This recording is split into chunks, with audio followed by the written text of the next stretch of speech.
에리 브로머의 삶나 라이너 펑크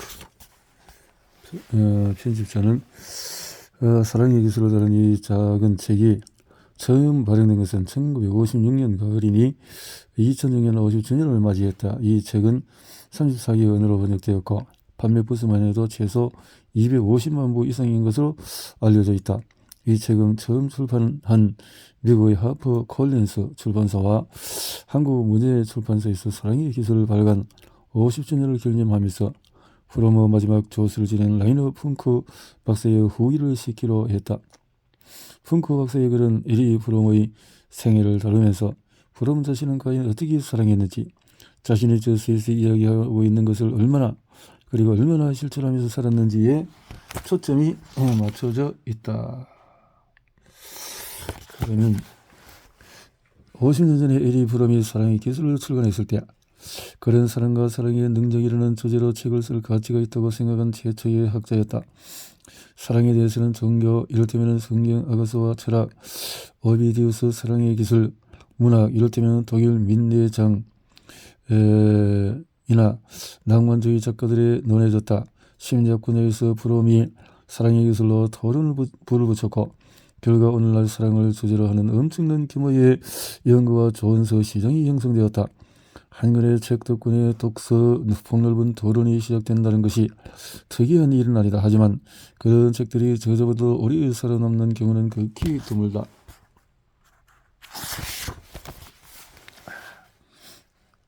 사랑의 기술의 성공담은 이 책의 내용만 가지고는 설명이 되지 않는다. 책을 읽는 동안에 작가와 그의 사랑의 기술과 분명히 관련이 있어 무언가가 많은 사람의 마음을 사로잡는다. 어떤 사람들은 프롬 자신이 어떻게 사랑했는지, 이 책에서 가르치는 것을 스스로도 실천하며 살았는지 궁금해한다. 이 글에서는 그 점을 다루고자 한다. 나는 우선 연로한 프롬과의 대화에서 다른 사람을 비롯해서 나에게 어떤 인상이 전달되었는지 말하고 싶다. 가장 인상적인 것은 그가 상대방에게 보이는 관심이었다. 그것은 따뜻하면서도 확고한 뜻대로 너무나 강렬하기까지 했던 시선 속에서만 드러난 것은 아니다. 무엇보다 놀라운 점은 그가 상대에 대해 관심을 표현하는 방법이었다. 프롬이 1973년부터 80년 세상을 뜰 때까지 살았던 로카르노에서 내가 그의 조수로 있었을 때 그는 내게 아주 간단 명료하지만은 정확히 전곡을 찌르고 차츰 심도 깊어지는 질문들을 자주 던졌다. 이를테면 그는 지금 내가 어떤 책을 읽고 있고 어떤 계기로 하필 그 책을 읽게 되었으며 읽으면서 무엇이 와닿고 무엇이 그렇지 않은지 물었다. 내가 별 내용이 없다거나 지루하다고 말하면 왜 그런 사소한 것으로 시간을 낭비하는지 알고 싶어 했다. 나 자신에게 실제로 무엇이 중요하고 무엇이 정말로 마음에 와 닿으며 무엇을 하며 시간을 보내는 것이 가장 좋아하는지에도 관심을 보였다. 사실 프롬은 상대가 불리는 스스로 자신에게 물어야 했지만 하지 않았던 질문만을 했다. 그런 질문들은 어쩌면 나를 시시하게 보이게 하거나 부끄럽게 했을지도 모르므로 나는 자신에게 그런 질문을 던지지 않았다. 어쩌면 내가 결과를 책임지고 내 삶을 변화시켜야 했을지도 모른다. 또한 답이 없다 해도 질문으로 인정하고 감당해야 하는 질문들도 있다. 이를테면 왜 하필이면 나에게 그런 결혼이 닥치는가 하는 질문. 프롬은 내가 회피하고 억압하고 무시했던 질문들을 던졌다. 프롬과의 사적인 대화에서 소통의 특별한 점은 프롬이 상대에게 주의를 기울이고 관심을 보이며 그를 대신하여 직접 질문을 던짐으로써 직접성과 친밀성을 형성한다는 사실이었다. 질문은 날카로웠고 상대를 강하게 자극했다. 자신을 변호하려는 주장과 거짓 이유를 계속될 경우에는 캐물었다. 그의 질문이 상대에게 상처를 주거나 부정적으로 받아들이지 않는다는 사실에서는 그와의 대화가 갖는 또 다른 특수성이 드러난다. 그의 질문을 받았을 때 벌거벗겨진 듯한 기분이 들었는지 모르지만 결코 망신을 당하거나 비난 또는 비방을 당했다는 생각은 들지 않았다.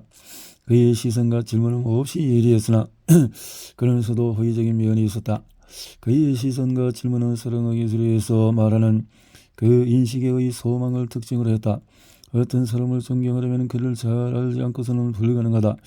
그런 인식은 제기된 질문에 스스로 자신을 내맡겼을 때만 얻을 수 있다. 브롬이 질문으로서 대화 상대에게 보여주었던 관심은 그가 스스로에게 제기했고 고통스러운 일들을 겪은 후에 힘겨운 학습 과정을 통해 답하려고 시도했던 질문들의 표현이자 결과이다. 표면을 깨뚫고 들어갈 수 있었던 진실을 폭로하는 그러한 질문을 제기했을 때 그는 자기가 무슨 말을 하는지 잘 알고 있었다. 스스로 질문에 맞서고 의심함으로써 비로소 타인을 인식하는 것이 가능하다. 이러한 인식의 소망이 감지되는 질문과 의심에 직면하면 도전받은 기분이 들거나 충격을 받긴 하지만 비난받을 때는 생각이나 수치심은 들지 않는다. 오히려 그런 질문이 자신의 질문이 될 수 있고 자신이 인식되었을 뿐만 아니라 동시에 이해받았다고 느끼는 결과를 가져온다. 이것은 사랑의 기술을 읽으면서 많은 독자들도 느끼는 점이다. 이것은 브롬의 심리치료 활동의 특수성일 뿐만 아니라 그의 사랑의 능력을 특징짓는 점이기도 하다. 사랑의 기술을 저자에게 그렇게 사랑할 수 있는 능력이 저절로 생겨난 것은 아니었다. 오히려 반대였다. 중년이 한참 지날 때까지 이 책의 다음 구절은 브롬 자신에게도 해당되었다. 사람처럼 엄청난 희망과 기대 속에서 시작되었다가 반드시 실패로 끝나고 마는 활동이나 사업은 찾아보기 어려울 것이다. 사랑의 능력이 제한되거나 아예 실패할 수밖에 없는 이유는 많다.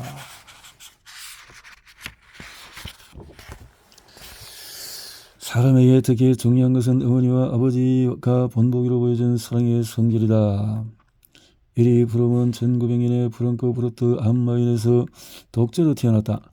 이리가 태어났을 때 아버지 나프탈리 브롬은 30살이었다.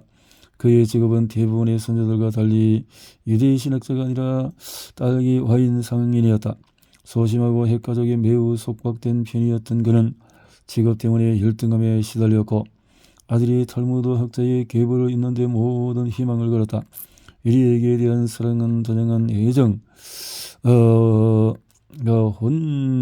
혼양가적인 이성화의 모습이었다. 브롬 어머니는 그가 태어나던 당시에 24살이었다. 그녀는 아버지보다도 신앙심이 덜한 집안 출신이었고 재미있고 부림성이 있으며 가정 내에서 실권을 지닌 여자로 통했다. 그녀는 유일한 자식을 위해서 헌신하며 살았다. 어머니가 아들에게 주었던 사랑이 어떤 성질이었는지 많은 것을 알려주는 사진이 2장이 있다. 한 장은 어머니와 아들이 호숫가 공원에서 찍은 것이다. 어머니는 오른손으로 1살 정도 된 브롬의 어깨를 잡고 품에 꼭 껴안고 있다. 그러면서 왼팔을 엉덩이에 대고 의기양양한 포즈를 취하고 있다. 여기서 휘어잡고 집착하는 모성애가 잘 드러나는데 이런 사랑은 독이나 독자인 아들이 어머니한테 벗어나는 것을 쉽지 않게 만들었다. 다른 사진 어머니가 아들에게 얼마나 감탄하는지 보여준다. 그 사진에서 에리는 17살 정도 되었고 아버지만큼 키가 크다.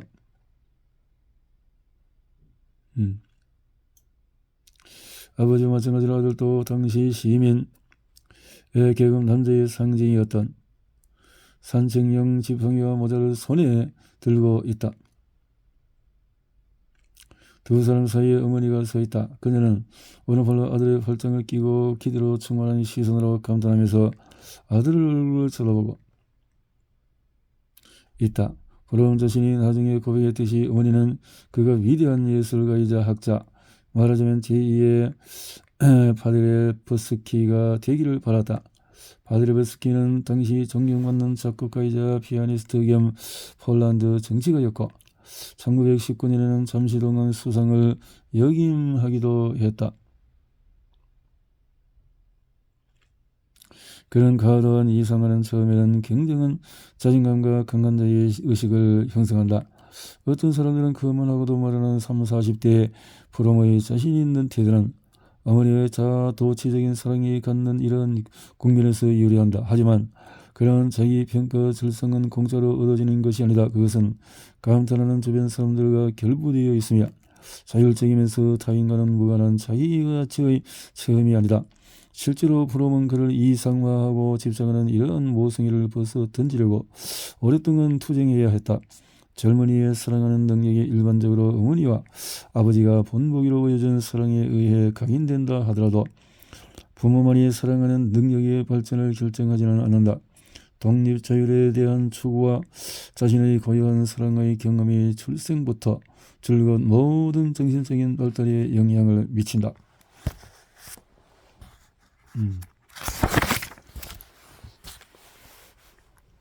흔히 우리는 수많은 애정관계에서 실패를 겪고 나서야 어머니와 아버지의 정말로 작고 의존하게 만드는 사랑을 무의식적으로 파트너에게서 다시 찾지 않을 마음이 생긴다. 모성애와 부성애로부터 이러한 뒤늦은 해방 과정은 일반적으로 고통스러운 포기 및 상실의 경험과 연계되어 있다. 부모의 애착을 포기하는 데 따르는 실망과 고통에도 아랑곳 없이 결국 스스로 사랑할 수 있기를 바라는 소망이 지속되는가에 결정적이다. 프롬이 다른 책에서 말하고 있듯이 문제를 사랑으로 해결하기로 결심한 자는 실망을 견디고 태보를 무릅쓰고 끈기를 보일 용기를 필요로 하기 때문이다. 프롬의 인생에서 사랑할 수 있기를 바라는 부단한 소망은 몇 번의 실패를 반복하며 중년 후반기까지 나타난다. 본래 프롬은 탈무드 학자가 되고 싶어 했다. 폴란드나 발트의 성곽으로 탈무드를 공부하러 갔더라면 프랑크푸르트에 사는 양친과 지리적으로 엄청나게 떨어지게 되었을 것이다. 그러나 프롬은 부모와 그렇게 멀리 떨어지고 싶지 않았다. 그래서 우선 고향인 프랑크푸르트에서 법학을 공부했다. 두 학기가 지난 1929년 여름에 프롬은 용케 프랑크푸르트를 떠나서 근처에 있는 하이델베르크 대학에 등록했고 알프레드 베버 밑에서 사회학 공부를 시작했다. 여기서도 프롬은 대학 공부 외에 종교적인 스승을 찾았다. 무엇보다도 라핀 노벨이 이미 1921년에 세상을 떠났기 때문이다. 프롬은 하버드 하시디즘의 영향을 받았을 뿐만 아니라 사회주의와 계명주의적인 휴머니즘 사상들도 옹호했던 절만브루 라빈코브라는 탈무드 학자를 발견했다. 라빈코브는 하이델베르크에서 러시아 이민자들을 가르치는 가정교사로 정착해 있었다. 그의 5년 동안 프롬은 일주일에 몇 번씩 개인 교습을 받으러 라빈코브를 찾아갔고 그를 위해서 비서무도 도맡아서 했다. 후에 프롬이 라빈코브만큼 많은 인정과 존중을 담아서 얘기한 사람은 없다. 역설적으로 들릴지 몰라도 이 탈무드 학자야말로 프롬이 아버지 종교에서 해방되는 것을 가능하게 하고 동반해준 사람이었다. 물론 내면의 아버지 상에서 벗어나는 데는 또 다른 사람들과 경험들이 필요했다. 프롬의 내면에서 강한 자유의 원동력이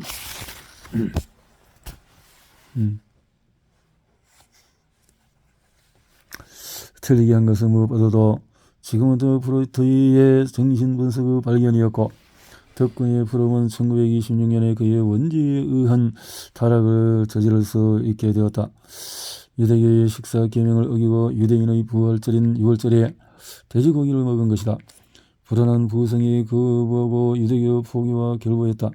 겨울의 그림의 불교에 대한 저작들이 인격신에 대한 믿음을 포기하고 불교와 종교 비판에 몰두하는 데 도움이 되었다. 부성의 억압적인 내적 상들을 포기하는 것은 고유의 창의력과 사랑의 능력에 매우 유익한 영향을 미칠 수 있다. 그 후에 몇 년 동안에 프롬은 자유롭게 자기 자신의 심리적인 성향을 발전시킬 수 있었다.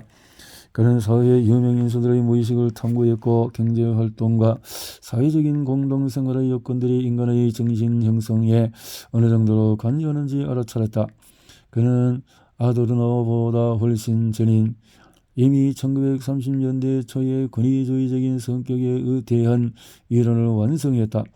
그때 프로이트의 충동 이론을 생물학적 가부장적인 사고의 산물로 비판하고 그에 맞서서 인간을 태어날 때부터 사랑할 능력이 있는 관계의 존재로 보는 독자적인 시각을 제시할 수 있었다. 1928년에서 37년에 이렇게 이론을 새롭게 정립하지 않았더라면 향후 프롬이 다른 주제와 논문들이 나오기란 불가능했을 것이다. 자유와 사랑, 공격성과 파괴성에 대한 이해, 심리적인 생산성과 정신적인 건강에 대한 논문들, 그리고 무엇보다도 그 외의 사회적으로 강인된 성격 정의에 대한 서술과 분석 말이다. 자연이 감탄하는 모성애로부터 벗어나려는 프로모의 시도는 더 오랜 시간이 소요되었고 훨씬 고통스러웠다. 프롬은 1922년 중마고인 레오 레벤탈에게 약혼녀를 빼앗긴 후에 1923년 정신분석학과 교육을 받은 11살 연상의 정신과 의사 프리다 레이만을 알게 되었다. 그는 그녀와 함께 하이델베르크에서 1924년에서 28년에 치료실을 운영했다. 메넨호프가 15번지에 위치한 작은 요양원의 모든 내방객이 정신분석용 소파에 앉아 프리다 옆에서 성적인 억압으로부터 해방되게 하자는 생각이었다. 그러려면 다들 그 집에서 정신분석을 받아야 했고 이렇게 해서 가린과 혼이 1926년에 지르상의 감정 전의적인 사랑으로 프로디와 결혼했다. 둘의 결혼은 1928년에 이미 파국을 맞았지만 프롬이 인정하려 들지 않았다. 그때까지만 해도 헤어질 수 없어서 단지 거리만 두었다. 1928년부터 프롬은 베를린에서 정신분석과 교육을 받았다. 1930년 거기서 심리치료실을 열었고 프랑크푸르트 사회연구소에서 일하기 시작했다. 1931년 프롬은 개방성 결핵에 걸려 스위스 다보스의 요양원에 입원해야 한다. 프리다 에리히 모두의 친구였던 바덴바덴의 심신의학자 게르그 그롭테크는 그에게 프리다와 헤어지라고 충고했다. 그에게서 벗어나고 싶은 무의식적인 소망이 결핵 발병의 바탕에 깔려 있는 원인이었기 때문이다. 이러한 판단이 옳았는지 틀렸는지 확실히 모르지만은 크롭테크의 증거는 적어도 제3자들이 보기에도 프리다와의 이혼이 불가피했다는 사실을 알려준다. 프롬의 발병은 사실상 그가 프리다와 헤어지는 계기가 되었다. 1934년의 4월 그가 다시 여행할 수 있을 만큼 건강을 회복했을 때 과정에서는 이미 나치스가 정권을 잡고 있었다. 프랑크푸르트 사회조사연구소 연구원인 에리 프롬에게 독일로 귀향한다는 것은 천만 위험한 일이었을 것이다. 그는 미국으로 망명할 것을 결심했다. 미국에서는 15살 연상의 정신분석가 카렌 호니와의 우정이 점차 연인관계로 발전했다. 결코 결혼에 이르지는 못했지만 둘의 관계는 공동의 전문적인 관심을 한참 뛰어넘는 것이었다. 프롬이 뉴욕을 떠나서 여행을 갈 때마다 카렌 호니가 동행했다. 카렌 호니와의 연애 관계는 1941년에 지속이 되었고 격한 다툼 끝에 파국을 맞았는데 덕분에 함께 해오던 정신분석 학회도 분열이 되고 말았다. 저서 자유로부터의 도피 덕분에 프롬은 미국에서 인정받는 학자가 되었을 뿐만 아니라 인기 작가이자 연사가 되었다. 프롬은 뉴욕에서 심리치료 업무를 했고 컬럼비아 대학 뉴스쿨 대학 사회연구소에서 교수 활동을 했으며 몇 년간 버몬트 주의 베닝턴 대학에서 학생들을 가르치기도 했다. 카렌 호니와 헤어지고 얼마 지나지 않아서 프롬은 동갑인 헤니 그란트를 알게 되었다. 그녀는 발터 베냐민과 함께 나치스를 피해 프랑스에서 도망쳐 나왔다가 스페인 국경에서 베냐민의 자살 사건을 겪었다. 프롬은 독일에서 태어난 사진기자 그란트와 1944년에 결혼했다. 마침내 프롬이 일생의 반려자를 만난 것처럼 보였다. 그는 그녀와 함께 1947년 버몬트의 베닝턴에 집을 지었다. 두 사람이 새로운 보금자리로 이사를 하자마자 헤니는 원인을 알 수 없는 병으로 몸져 누웠다. 이사를 하자마자 처음에는 납정독으로 추측되었고 얼마 후에는 극심한 관절염이라는 진단이 내려졌다. 그는 헤니에 대한 사랑으로 1950년에 함께 멕시코로 이주했다. 그것 기회가 통증을 완화해 주리라는 생각에서였다. 보면 56년에 발행된 이래 사랑의 기술은 34개의 언어로 번역되어서 전 세계에서 읽히고 있다. 1952년 6월에 헨리는 마침내 욕실에서 숨을 거둔 채 발견되었다. 보름은 사랑을 찾으려는 시도를 끝냈고 실패와 무력감, 고통만을 느낄 뿐이었다. 당시 그에게 치료를 받으러 왔던 정신분석가 후보생들은 실제로 무슨 일이 있었는지 알지 못했지만 부름이 완전히 달라졌다고 보고했다. 감탄하는 모성애에 정리되었던 저상에서 탈피하는 것은 대단히 고통스럽고 힘든 과정이었다. 헨리의 죽음은 프롬에게 자신의 한계와 실패를 인정하지 않을 수 없게 만들었다. 몇 달 후에 프롬은 새로운 사람을 사귈 용기를 되찾았다. 처음으로 미국 여성을 만나는데 바로 엘라베마 출신의 에네스 프리먼이었다. 에네스는 남편을 3명이나 잃은 비망인이었다. 마지막 남편과는 인도에서 살았지만 그가 죽은 후에 미국으로 돌아왔다. 이 여성은 프롬이 그때까지 사귀었던 어떤 여자와도 달랐다. 아주 매력적이고 육감적이었고 직업적인 야망은 없었고 동등한 대화 상대였다. 프롬은 그녀와 사랑에 빠져서 1953년 12월에 결혼했다. 그녀는 그를 따라서 멕시코로 이주했다. 사랑의 기술은 1956년에 출판되었고 프롬은 저서 그녀는 소유를 끊은 후에 55년 말에서 56년 초까지 이 책을 집필했다.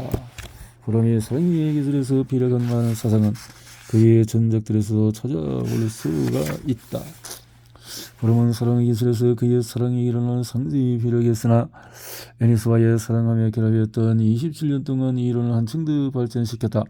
프롬은 1930년대 프로이트의 충동 이론과 결별을 선언한 이래 인간의 핵심 문제가 충동적인 욕구의 만족이 아니라 인간의 현실과 이의 관계에 있다고 보았다. 심리학적인 관점에서 인간의 성공의 결정적인 것은 사람이 어떤 식으로 다른 사람들, 자기 자신 그리고 자신을 둘러싼 현실과 관련되어 있을 수 있는가 하는 점이다. 내 연구와 전능의 연구를 통해서 인간에게는 태어나면서부터 이미 능동적으로 자신의 환경과 관련되어 있는 능력이 있다는 사실이 입증되었다. 이보다 훨씬 이전에 프롬은 자기 자신의 것이 아닌 자기에게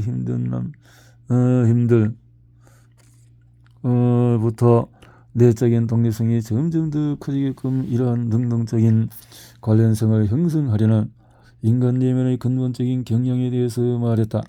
그는 이러한 종류의 관련성을 생산적이라고 일컬었다. 이것이 인간 고유의 능동으로부터 밖으로 이끌어졌기 때문이다.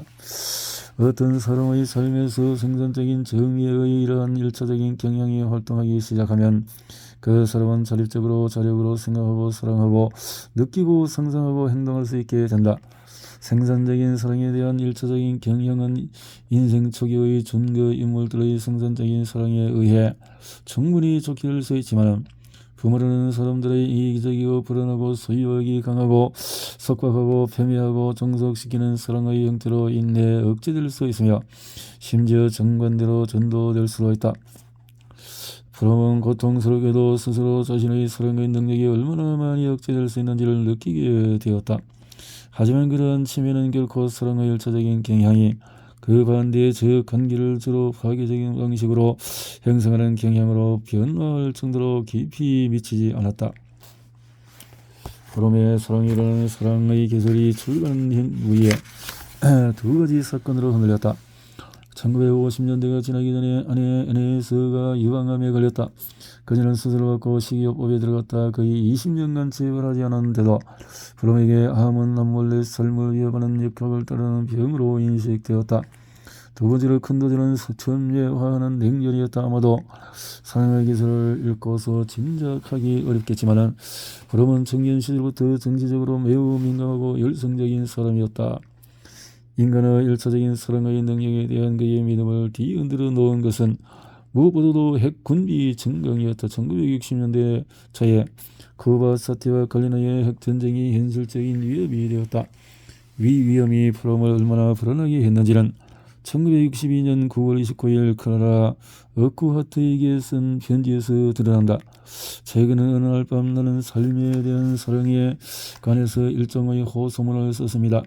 그 호소문은 핵전쟁을 피할 가능성이 거의 없다는 사실을 느끼게 했던 절망적인 분위기에서 탄생했습니다. 인류 다수가 삶을 사랑하지 않기 때문에 사람들이 전쟁의 위험에 그토록 수동적이라는 생각이 갑작스레 떠올랐고 그 점을 느꼈습니다. 사람들의 평화에 대한 사랑이나 전쟁에 대한 두려움 대신에 삶에 대한 사랑을 언급하는 것이 더 큰 효과를 보일 수 있을 것이라는 생각이 들었습니다. 그러면 대다수가 드는 핵전쟁의 위험에 저항하지 않았기 때문에 절망을 느꼈다. 그러면 반응하지 않을 수 없었다. 그는 다양한 방식으로 반응했다. 브롬에게는 심리학적으로 인간의 사랑의 능력을 탐구하는 것이 중요한 만큼 알아차릴 만한 유일한 목적이라고 파괴적인 것밖에 없는 파괴성의 심리적인 역학을 알아차리는 것이 대단히 중요해 보였다. 그래서 그는 1960년대 초에 대개는 무의식적인 파괴성에 대한 이끌림을 조사하기 시작했다. 다양한 종류의 공격성과 파괴성을 구별했는데 그 중에서도 가장 위협적인 것은 네크로필리아, 즉 생명이 없고 죽은 자와 파괴적인 것에 대한 이끌림이다. 왜냐하면 이러한 형태의 파괴성에 있어서만 파괴적인가 그 자체가 목적이 되기 때문이다. 사랑의 능력이 사라지거나 그것이 파괴적이자 하는 강한 욕망으로도 변질될 수 있다는 생각이 10년 넘는 세월 동안 저자를 사로잡았다.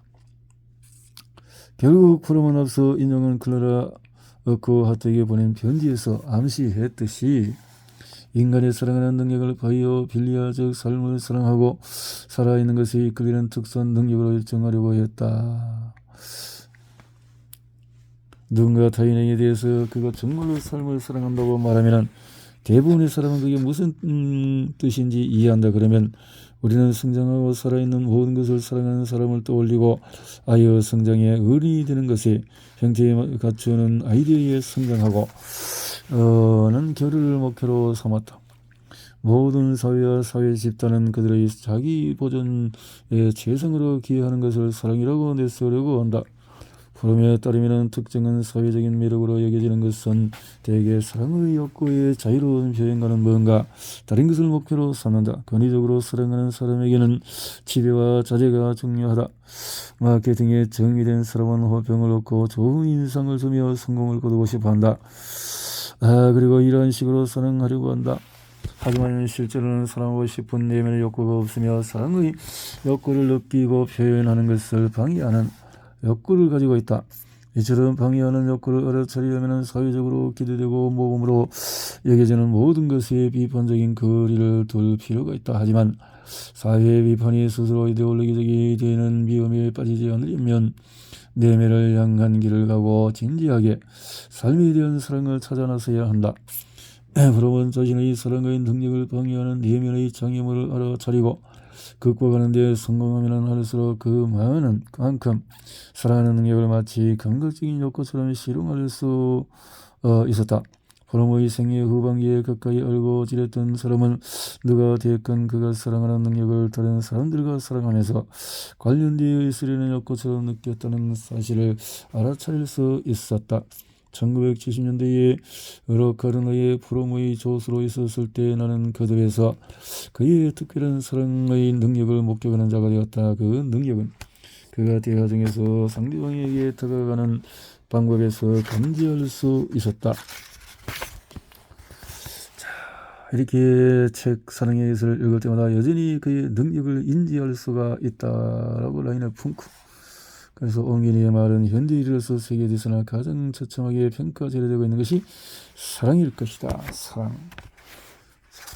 사랑에 대해서 사랑이 고갈한 곳에 사랑으로 세상을 이렇게 브롬은 1900년대 프랑크푸르트에서 출생했으며 하이델베르크 등등등 심리학과 사회학을 배웠다. 1930년까지 콜롬비아 대학 국제사회학과 연구소 멤버로 일했으나 후에 몇 개의 정신의학 관계소 연구소를 거쳐서 멕시코 국립대학 교수로 근무했다. 사랑의 기술 외에도 자유로부터의 도피, 자립적인 인간, 정신분석과 종교, 잊어버린 언어, 건전한 사회, 이런 책들이 있다라고 되어 있네요.